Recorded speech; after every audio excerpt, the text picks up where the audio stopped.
In the previous video, we've seen the two-person zero-sum game that has saddle points. Now here I'm going to talk about constant sum game, and we're still talking about the game that has a saddle point. So let's start.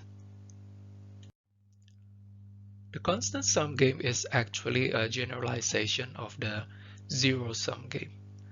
So in the two-person constant sum game is that we have two players in which for any choice of both player strategies, the sum of the row player's reward and the column player's reward up to a constant value C. In the zero-sum game, this C equals 0. Okay, because let's say in the previous video, we've seen that if row player receives $5, it means that the column player loses $5 as well. So the sum is 0. So now we are going to look at an example where the sum is not 0. But basically everything is just the same as before. Let's take a look at an example. So in this example, we have two TV networks. They are vying for an audience of 100 million viewers. These two networks must simultaneously announce or decide the type of show they will air in the time slot from 8 to 9 p.m. The possible choices for each network and the number of Network 1 viewers in millions for each choice are shown in Table 5. So here's the table.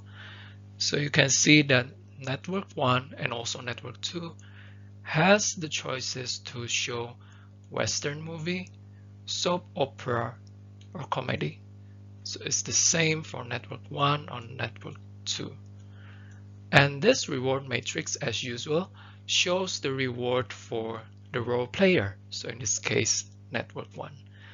So for example, if both networks choose Western movie, it means that out of 100 million viewers, 35 million will watch Network 1, which means that 65 million, the remaining people, will watch Network 2. So we have a two-person constant sum game with C equals 100. Okay, because let's say this is 35, it means that 35 million viewers goes to Network 1 and the remaining 65 goes to the second network. The sum must always be 100. Okay, so the question is, first, does this game have a saddle point? And then what is the value of the game to Network 1? As usual, what we may do is that we take the minimum for each row. Okay, because again, this is assuming the column player knows the strategy of the row player, and then the column player will try to pick the one that minimizes the reward for the row player. And then for the column, we take the maximum, again because we suppose that the row player knows the strategy that the column will play, and then the row player obviously will pick the one that maximizes his or her reward. That's why we take the minimum for the row and then we take the maximum for the column. And then we see here that the maximum of the row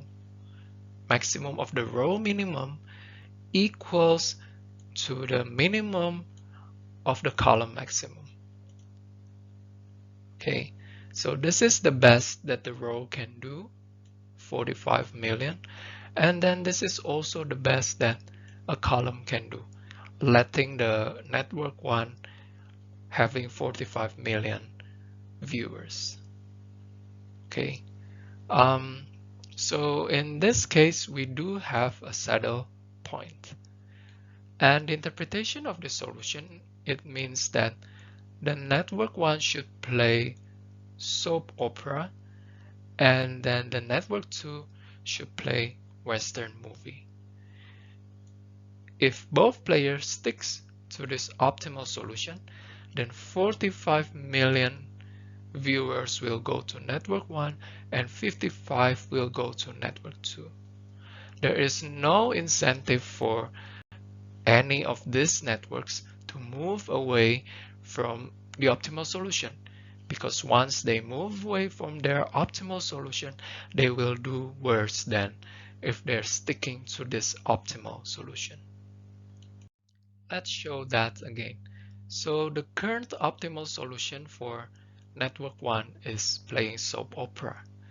If it moves away either to Western or comedy, and then suppose the column sticks to the optimal solution, then the role player will receive less number of viewers than if network 1 sticks to soap opera. Okay, so network 1 should stick to the soap opera strategy. Same thing here if the network 2 moves from the optimal solution, Western, moving to soap opera or moving to comedy, then it will allow network 1 to have more viewers, 58 and 50 millions, compared to if it sticks to the Western movie, it only allows network 1 to have 45 million viewers. So we can see here that network 1 and network 2 do not have any benefit or incentive to move away from the optimal solution when the game has a saddle point. So that's the end of this video, and see you on the next one. Thank you.